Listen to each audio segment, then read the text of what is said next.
গল্পের শুরুতেই আমরা রাশিয়ার একটা ভয়ানক জেল দেখতে পাই। এই জেলটা এমন একটা জেল ছিল যেখানে দুনিয়ার সব থেকে ভয়ানক কয়েদিদেরকে রাখা হতো। আর এই জেলে রাশিয়ান সোলজাররা ক্রেভেন নামের একজন সন্ত্রাসীকে এনে আটকে রাখে। যখন ক্রেভেনকে তার সেলে আনা হয়, সেখানে আগে থেকেই একজন কয়েদি থাকতো। সেই কয়েদি ক্রেভেনকে বলে, আমার এখানে কারো আসাটা একদমই পছন্দ না। কিন্তু ক্রেভেন তখন তাকে বলে, তোমার চিন্তার কোনো কারণ নেই, আমি এখানে 3 দিনের বেশি থাকবো না। আসলে ক্রেভেন এখানে সাইমন নামের একজন কয়েদির খোঁজে এসেছিল। পরের দিন যখন কয়েদিদেরকে বাইরে ছাড়া হয়, তখন ক্রেভেন সাইমনের ব্যাপারে খোঁজ নেয়। আর সে কোথায় থাকে এটা জানার পর ক্রেভেন তার সাথে দেখা করতে আসে। সাইমন এই জেলে সব থেকে পাওয়ারফুল সন্ত্রাসী ছিল, আর তাই জেলের ভেতরেই তার একটা আলাদা অফিস ছিল। সাইমন ক্রেভেনকে দেখে বলে, এখানে থাকতে হলে আমাদের নিয়ম কানুন মেনে থাকতে হবে। কিন্তু তখনই ক্রেভেন কোনো কিছু চিন্তা না করে সেখানে থাকা একটা প্রাণীর দাঁত দিয়ে সাইমনকে মেরে ফেলে। আসলে সাইমন প্রাণীদের শিকার করে তাদের চামড়া এবং মূল্যবান অংশগুলো কালো বাজারে বিক্রি করত। কিন্তু শুধু টাকার জন্য প্রাণের শিকার করা মানুষদেরকে ক্রেভেন একদমই পছন্দ করত না। হঠাৎ করে সাইমনকে মেরে ফেলার পর জেলের গার্ডরা বিষয়টা জেনে যায়। কিন্তু ক্রেভেন সাইমনকে মারার পরেই সেখান থেকে পালাতে শুরু করে। আর তখন দেখা যায় আসলে সাধারণ মানুষের থেকে ক্রেভেনের ভেতরে অনেক বেশি শক্তি ছিল। সে এমন ভাবে সব বাধা পার করে জেলের বাইরে বের হচ্ছিল যেন দেখে মনে হচ্ছিল সে কোনো একটা জঙ্গলি প্রাণী। যাই হোক, গার্ড এবং সব সিকিউরিটি পার করে ক্রেভেন জেলের বাইরে চলে আসে। আর সেখানে তার জন্য আগে থেকেই একটা বিমান অপেক্ষা করছিল। ক্রেভেন আর দেরি না করে বিমানে উঠে পড়ে আর সেখান থেকে চলে যায়। ক্রেভেন পালানোর পর সিকিউরিটি গার্ডরা বরফের ভেতরে একটা লাশ খুঁজে পায়। আর এটা ছিল সেই কয়েদির লাশ যার পরিচয় চুরি করে ক্রেভেন জেলে ঢুকেছিল। এরপর আমরা 12 বছর আগের ঘটনা দেখতে পাই। ক্রেভেন আর তার ছোট ভাই ডিমিট্রি একটা বোর্ডিং স্কুলে পড়তো। কিন্তু হঠাৎ করে সেখানে একদিন তার বাবা আসে আর তাদের দুজনকে সাথে নিয়ে বাড়িতে যাওয়ার কথা বলে।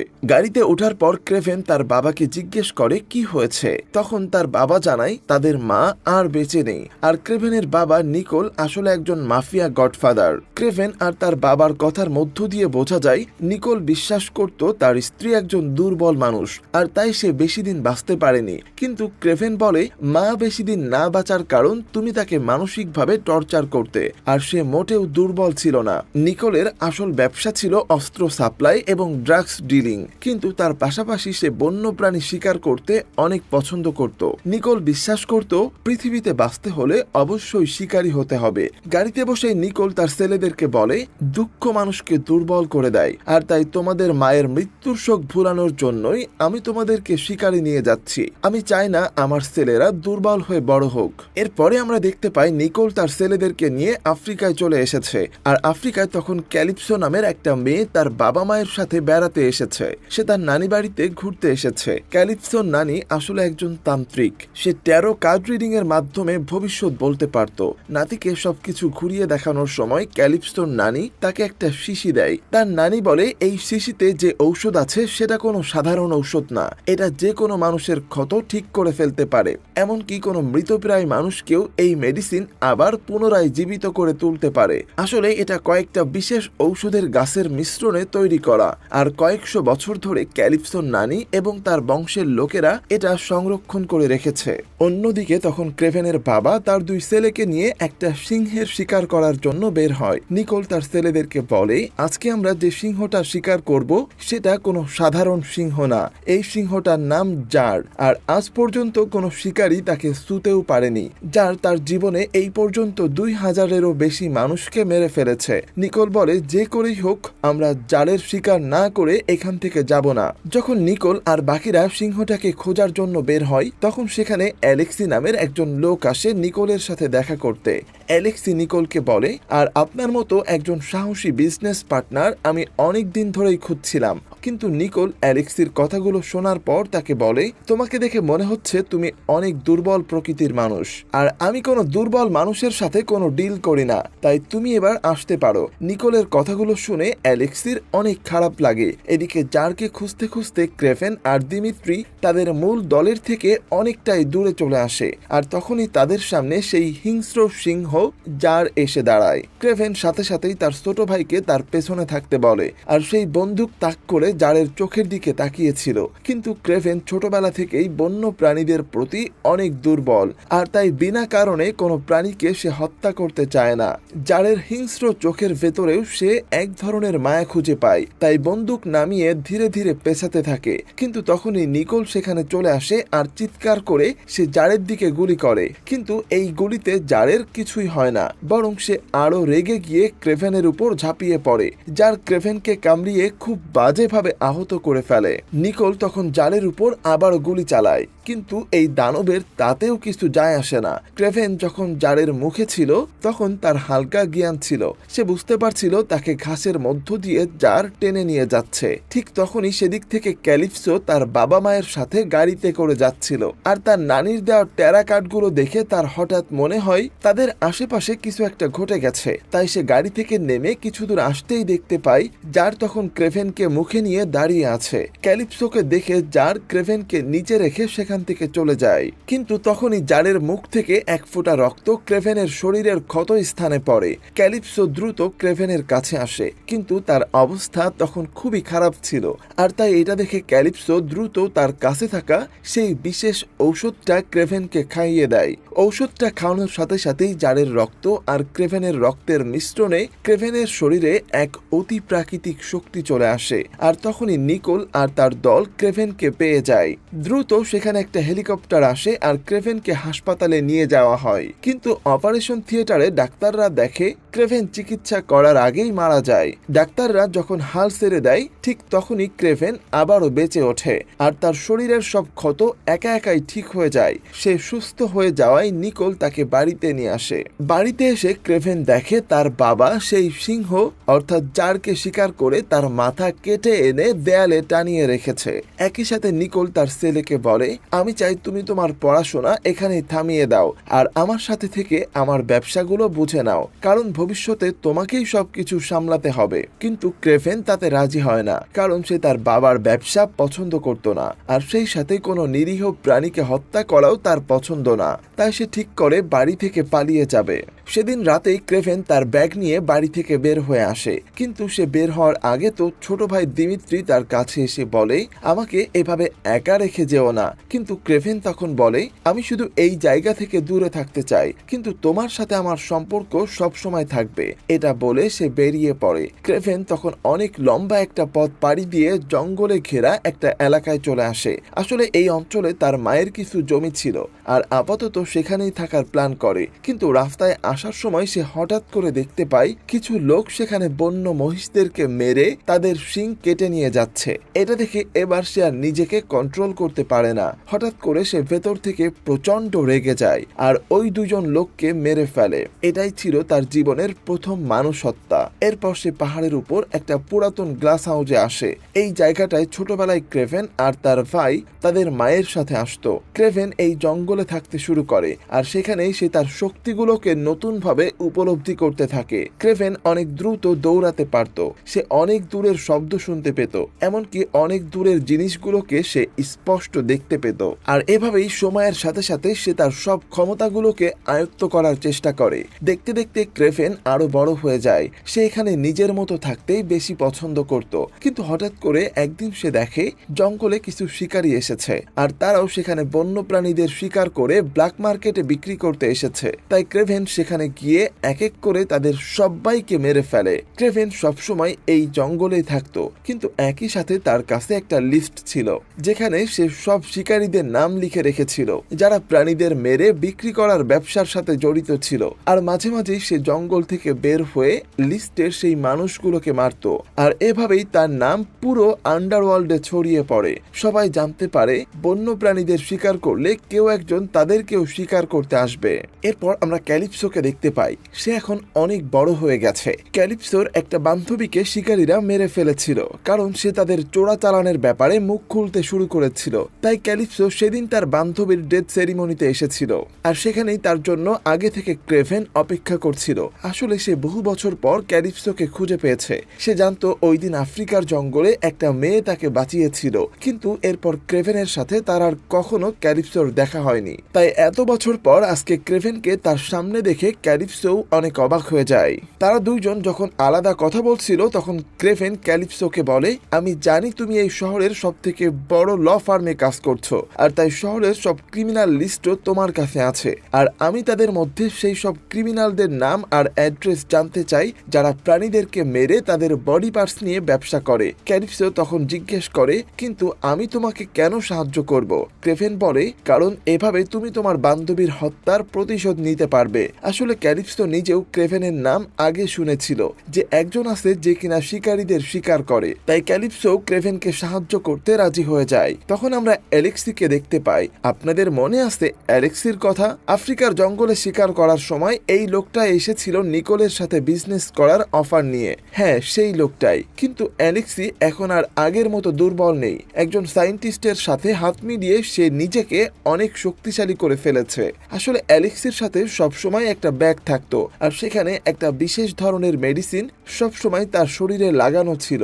যখনই সে এই মেডিসিন সরিয়ে ফেলতো তার শরীর চেঞ্জ হয়ে একটা গন্ডারের শরীরে পরিণত হতো, কিন্তু সে সবসময় গন্ডার হয়ে থাকতো না, কারণ এই প্রক্রিয়াটা ঘটার সময় তার শরীরে প্রচন্ড যন্ত্রণা হতো। তো একদিন যখন অ্যালেক্সি তার আস্তানায় ছিল, সেখানে তার একজন লোক এসে বলে, আজকাল ক্রেভেন নামের একজন আমাদের মতো শিকারী যারা প্রাণীদের নিয়ে ব্যবসা করে তাদেরকে এক এক করে মেরে ফেলছে, আর তাই হয়তো তার লিস্টে আপনার নামও আছে। ক্রেভেনের কথা শুনে অ্যালেক্সি বলে, তাহলে ক্রেভেন আমাদের কাছে পৌঁছানোর আগে আমাদের উচিত তার কাছে গিয়ে তাকে মেরে ফেলা। তখন অ্যালেক্সি সেখানে ফরেনার নামের একজনকে ডেকে আনে। এই ফরেনারও কোনো সাধারণ মানুষ ছিল না, তার মধ্যেও বিশেষ ক্ষমতা ছিল। সে চোখের পলকে এক জায়গা থেকে অন্য জায়গায় সরে যেতে পারত, আর শুধুমাত্র মানুষের চোখের দিকে তাকিয়ে তাদেরকে হিপনোটাইজ করে দিত। অন্যদিকে আমরা ক্রেভেনের ছোট ভাই দিমিত্রিকে দেখতে পাই। আসলে দিমিত্রির আজকে জন্মদিন ছিল, আর তাই ক্রেভেন তার ছোট ভাইকে সারপ্রাইজ দিতে লুকিয়ে তার রুমে এসে বসে থাকে। ক্রেভেন প্রায় এভাবে তার ছোট ভাইয়ের সাথে দেখা করতে আসতো, কিন্তু সে তার বাবার সাথে দূরত্ব বজায় রাখত। আজকে দিমিত্রির জন্মদিন ছিল, তাই সে একটা পারিবারিক পার্টির আয়োজন করে। দিমিত্রি তখন ক্রেভেনকে অনুরোধ করে সন্ধ্যায় পার্টিতে থাকার জন্য, আর হয়তো সেখানে আজকে তাদের বাবাও আসবে। ক্রেভেন তার ভাইকে অনেক ভালোবাসে, তাই সে দিমিত্রির কথা ফেলতে পারে না। পার্টি শুরু হলে নিকোল সেখানে আসে তার ছেলেদের সাথে দেখা করতে, আর তখন নিকোল ক্রেভেনকে বলে, আমরা একটা পরিবার, আর তাই আমাদের উচিত সবসময় একসাথে থাকা। পরিস্থিতি যাই হোক না কেন, তাই তুমি আবারও বাড়ি ফিরে আসো। কিন্তু ক্রেভেন তার বাবার এই কথায় রাজি ছিল না। এরপর তারা সারা রাত পার্টি করে দিমিত্রি হোটেলে আসে ঘুমাতে। ক্রেভেনের অভ্যাস ছিল মাটিতে ঘুমানোর, তাই হোটেলের দামি বিছানায় তার ঘুম আসছিল না। ক্রেভেন তখন হোটেল থেকে বের হয়ে পাশের পার্কে চলে আসে, আর সেখানেই মাটিতে ঘুমিয়ে পড়ে। সকাল হলে যখন সে হোটেলে ফিরে আসে তখন খেয়াল করে হোটেলে তার ছোট ভাই নেই, আর সবকিছু দেখে বোঝা যাচ্ছিল নিশ্চয়ই এখানে কেউ এসে তার ভাইকে নিয়ে গেছে। ক্রেভেন দ্রুত উপর থেকে নিচে তাকালে দেখতে পায় কিছু লোকজন দিমিত্রিকে ধরে জোর করে নিয়ে যাচ্ছে। তাই ক্রেভেন এক মুহূর্ত দেরি না করে তার ভাইকে বাঁচানোর জন্য গাড়ির পিছু করতে থাকে, কিন্তু বেশ কিছু দূর আসার পর লোকজন একটা হেলিকপ্টারে করে দিমিত্রিকে উড়িয়ে নিয়ে যাচ্ছিল। ক্রেভেন অনেক চেষ্টা করে হেলিকপ্টারকে থামানোর, কিন্তু একটা সময় পানিতে পড়ে যাওয়ায় সে আর পারে না। এরপর ক্রেভেন সোজা চলে আসে ক্যালিপসোর কাছে আর তার কাছে সাহায্য চায়। ক্রেভেন বলে, যে করেই হোক যারা এই কাজটা করেছে তাদের নামগুলো শুধু আমাকে দাও। ক্যালিপসো তখন তার কন্টাক্ট কাজে লাগিয়ে কারা এটা করেছে সেটা বের করার চেষ্টা করে। এরপর ক্রেভেন তার বাবার কাছে আসে। বাড়িতে এসে ক্রেভেন জানতে পারে নিকোল এই খবরটা আগেই পেয়ে গেছে, কারণ যারা দিমিত্রিকে কিডন্যাপ করেছিল তারা নিকোলকে ফোন করে $20 মিলিয়ন দাবি করছে। ক্রেভেন তখন বলে, 20 মিলিয়ন টাকা আপনার কাছে কিছুই না, তাই যত দ্রুত সম্ভব আমার ভাইকে সারিয়ে আনুন। কিন্তু নিকোল তখন বলে, ব্যাপারটা এতটা সহজ না, টাকাটা আমার কাছে কোনো ব্যাপার না, কিন্তু যদি আমি টাকাটা তাদেরকে দিয়ে দিই তাহলে তারা আমাকে দুর্বল মনে করবে, আর আমি কারো সামনে দুর্বল হতে চায় না। বাবার কথা শুনে ক্রেভেন আরো রেগে যায়, আর তাই সে বাড়ি থেকে রাগ করে বের হয়ে আসে। এদিকে ক্যালিপসো তখন তার লোকেদের মাধ্যমে কারা এই কাজটা করেছে সেটা বের করে ফেলে। সে ক্রেভেনকে ফোন করে তাদের নাম জানিয়ে দেয়, আর তাকে কোথায় আটকে রাখা হয়েছে সেটাও জানায়। তখন ক্রেভেন সেখানে আসে আর সব গুন্ডাদেরকে এক এক করে মেরে তাদেরকে জিজ্ঞেস করে, আমার ভাই কোথায়? তখন তাদের লিডার বলে, আমরা শুধু তোমার ভাইকে কিডন্যাপ করেছিলাম, কিন্তু তাকে আমাদের সাথে এখানে আনিনি। তোমার ভাই তো রাইনোর কাছে আছে। আসলে অ্যালেক্সিকে সবাই রাইনো বলে ডাকতো। ক্রেভেন যখন তাদের সাথে কথা বলছিল তখন দূর থেকে রাইনোর একজন লোক তাদের উপর রকেট লঞ্চার চালায়। আসলে পুরো ব্যাপারটায় রাইনোর একটা ফাঁদ ছিল। সে ক্রেভেনকে ক্রেভেনকে মারার জন্যই তার ভাইকে কিডন্যাপ করেছিল। কিন্তু এখানে একটা প্রশ্ন থেকে যায়, ক্রেভেনের পরিচয় কেউ জানতো না, তাহলে রাইনো কিভাবে জানলো? সেটার উত্তর আমরা সামনে জানতে পারবো। রাইনোর এই হামলাতে ক্রেভেন অনেক উপর থেকে নিচে পড়ে যায়, কিন্তু সে বেঁচে ছিল। এদিকে রাইনোর কিছু লোক ক্যালিপসোর অফিসে আসে, কারণ তারা জানতে পেরেছিল ক্যালিপসো ক্রেভেনের সাথে জড়িত। কিন্তু ক্যালিপসো আগে থেকেই তাদেরকে দেখে ফেলে, আর তাই সেই তার জিনিসপত্র নিয়ে সেখান থেকে পালিয়ে সোজা ক্রেভেনের কাছে চলে আসে। অন্যদিকে রাইনো আর ফরেইনার জেনে যায় ক্রেভেন এখনো বেঁচে আছে, আর তাই এবার তারা ক্রেভেনকে তার এলাকায় এসে মারার সিদ্ধান্ত নেয়। ফরেইনার ক্রেভেনকে মারার জন্য একটা বিশেষ ধরনের মেডিসিন তৈরি করেছিল। ক্রেভেন যখন বুঝতে পারে রাইনো আর বাকি শিকারীরা তার এলাকায় ঢুকেছে, সে দ্রুত তাদের সাথে লড়াই করতে চলে আসে। কিন্তু এবার তারা সবাই প্রস্তুত হয়ে এসেছিল। ফরেইনার দূর থেকেই ক্রেভেনের উপর সেই বিষাক্ত মেডিসিনের ডাঁট ছুঁড়ে মারে, আর বিষের প্রভাবে ক্রেভেন দুর্বল হতে শুরু করে। তখন ফরেইনার সেখানে আসে আর ক্রেভেনকে হিপনোটাইজ করে মারতে থাকে। ফরেইনার যখন ক্রেভেনকে গুলি করে একেবারে মেরে ফেলতে যাচ্ছিল, তখনই সেখানে ক্যালিপসো চলে আসে, আর সে একটা তীর সোজা ফরেইনারের চোখে গেঁথে দেয়, আর ফরেইনার সেখানে মারা যায়। কিন্তু বিষের প্রভাবে ক্রেভেনের অবস্থা অনেক খারাপ, সে প্রায় মারা যাচ্ছিল। আর তখন ক্যালিপসো আবারও তার নানির দেওয়া সেই বিশেষ মেডিসিনটা বের করে ক্রেভেনকে খাইয়ে দেয়। কিছুক্ষণের মধ্যেই ক্রেভেন আবারও পুরোপুরি সুস্থ হয়ে যায়, আর এবার সে রাইনোকে খুঁজতে শুরু করে, কারণ রাইনোর কাছেই তার ভাই দিমিত্রি ছিল। এদিকে ক্রেভেন মারা গেছে শুনে রাইনো তার টিম নিয়ে ফিরে যাচ্ছিল। তখনই হঠাৎ করে এসে দেখতে পায় একটা বিশাল বন্য মহিষের দল তাদের দিকে দৌড়ে আসছে। মহিষদের সংখ্যা এত বেশি ছিল যে তারা রাইনোর গাড়িগুলোকে ধ্বংস করে দেবে, আর এটা বুঝতে পেরে রাইনোর সাথে সাথেই তার শরীরে লেগে থাকা সেই পাইপটা খুলে ফেলে, আর দেখতে দেখতেই তার পুরো শরীর একটা সত্যিকারের গন্ডারে পরিণত হয়। ক্রেভেনও ততক্ষণে সেখানে চলে এসেছে, আর তাদের দুজনের মধ্যে লড়াই শুরু হয়। কিন্তু এই লড়াইতে রাইনো ক্রেভেনের থেকে শক্তিশালী ছিল, কারণ রাইনোর আকার এবং তার মোটা চামড়া তাকে বাঁচিয়ে দিচ্ছিল। ক্রেভেন যখন বারবার হাঁটতে থাকে, তখন সে খেয়াল করে রাইনোর শরীরের সব জায়গা শক্ত হলেও তার শরীরে একটা ছিদ্র আছে, যেটা দিয়ে সে নিজের শরীরে মেডিসিন ঢোকাতো। আর এটার সুযোগ নিয়ে ক্রেভেন তার ছিদ্র দিয়ে একটা রড ঢুকিয়ে দেয়। এতে রাইনো দুর্বল হয়ে যায়, আর দেরি না করে ক্রেভেন সাথে সাথেই রাইনোকে মহিষের দলের মধ্যে ছুঁড়ে মারে, আর সেখানে হাজার হাজার মহিষ রাইনোর শরীরের উপর দিয়ে দৌড়ে যাচ্ছিল। আর এতে রাইনো আধমরা হয়ে যায়। সে যখন তার শেষ নিঃশ্বাস ফেলছিল, তখন ক্রেভেন রাইনোর কাছে এসে জিজ্ঞেস করে, তুমি আমার আসল পরিচয় জানলে কিভাবে? তখন রাইনো বলে, সেটা তোমার বাবাকে জিজ্ঞেস করো। এটা বলেই রাইনো মারা যায়। এরপর ক্রেভেন দিমিত্রিকে বাড়িতে পৌঁছে দিয়ে তার বাবার সাথে দেখা করতে আসে। নিকোল তখন শিকার করতে এসেছিল। ক্রেভেনকে দেখে নিকোল তার সামনে আসলে ক্রেভেন বলে, আমি আজ পর্যন্ত অনেক শিকারীকে মেরেছি, কিন্তু তাদের কেউ আমার পরিচয় জানতো না, কারণ যে আমার পরিচয় জেনেছে তারপর কাউকে বাঁচানোর জন্য সে নিজে জীবিত ছিল না। কিন্তু রাইনো আমার পরিচয় জানলো কিভাবে? আর আমি জানি একমাত্র আপনি পারেন এমন কাজ করতে। কিন্তু আমার প্রশ্ন হলো, আপনি এটা কেন করেছেন? তখন নিকোল বলে, রাইনো ধীরে ধীরে আমাদের এলাকা দখল করে নিচ্ছিল, আর আন্ডারওয়ার্ল্ডে আমার ভয় কমতে শুরু করেছিল। রাইনো অনেক শক্তিশালী, তাই আমি তাকে কখনোই মারতে পারতাম না। এজন্য রাইনোকে তোমার ঠিকানা দিয়েছি। আমার বিশ্বাস ছিল তোমাদের দুজনের যুদ্ধে তুমিই জিতবে, আর যদি তুমি এটার জন্য আমাকে মারতে চাও তাহলে মারতে পারো, কিন্তু আমি সবসময় চেয়েছি তুমি আমার মতো শক্তিশালী হও। আমরা দুজনে মিলে এমন সাম্রাজ্য বানাতে পারবো যেখানে আমাদের প্রতিদ্বন্দ্বী কেউ থাকবে না। কিন্তু নিকোলের কথা শুনে ক্রেভেন তখন সেখান থেকে উঠে আসে, আর যাওয়ার সময় বলে, আমি আপনার ডিলে রাজি হতে পারি, কিন্তু সেটার জন্য আপনাকে প্রমাণ করতে হবে যে আপনি শক্তিশালী। এটা বলে যখন ক্রেভেন চলে এসেছিল, তখন সেখানে একটা বিশাল ভাল্লুক চলে আসে। ভাল্লুক দেখে নিকোল দ্রুত তার বন্দুক তুলে নেয়, কিন্তু গুলি করতে গেলে দেখা যায় ভেতরে বুলেট নেই। আর তখন আমরা দেখি ক্রেভেন তার হাত থেকে দুটো বুলেট ফেলে দিচ্ছে। তার মানে সে নিজে তার বাবাকে না মারলেও তার বাবা এত বছর ধরে যাদেরকে শিকার করে এসেছে তাদের হাতেই তাকে ছেড়ে দিয়েছে। পরের বছর যখন দিমিত্রির জন্মদিন ছিল, ক্রেভেন তার সাথে দেখা করতে আসে, কিন্তু সেখানে এসে ক্রেভেন দেখে দিমিত্রি এখন তার বাবার ব্যবসা সামলাচ্ছে, অর্থাৎ সেও তার বাবার মতো হয়ে গেছে। কিন্তু ক্রেভেন যখন তাকে থামতে বলে, তখন দিমিত্রি তার সামনেই নিজের রূপ পাল্টে ক্রেভেনের রূপ নিয়ে নেয়। এটা দেখে ক্রেভেন অবাক হয়ে যায়, আসলে যখন থেকে দিমিত্রি জানতে পেরেছিল তার ভাই আসলে ক্রেভেন দ্য হান্টার, তখন সে নিজেকে দুর্বল ভাবতে শুরু করে, আর তাই সেও রাইনোকে সাহায্য করা সেই সায়েন্টিস্টের মাধ্যমে নিজেকে গিরগিটি ডিএনএ দিয়ে বদলে ফেলেছে। দিমিত্রি তখন ক্রেভেনকে বলে, বাবা মারা যাওয়ার আগে তোমার জন্য কিছু জিনিস রেখে গেছে। ক্রেভেন যখন বাড়িতে আসে তখন দেখতে পাই নিকোল তার জন্য জারের কেশর দিয়ে বানানো একটা জ্যাকেট বানিয়েছিল, আর ক্রেভেন এবার জ্যাকেটটা পরে ফেলে। সে হয়তো নিজেকে নতুন ভাবে সাজাতে চায়। গল্পটা এখানেই শেষ হয়ে যায়। আসলে এটা ডিসি কমিক্সের একটা super hero movie. Super hero মুভিগুলো আপনাদের কেমন লাগে? আপনারা যদি এমন এক্সপ্লেন আরও চান তাহলে আমাদেরকে কমেন্ট করে জানাতে পারেন।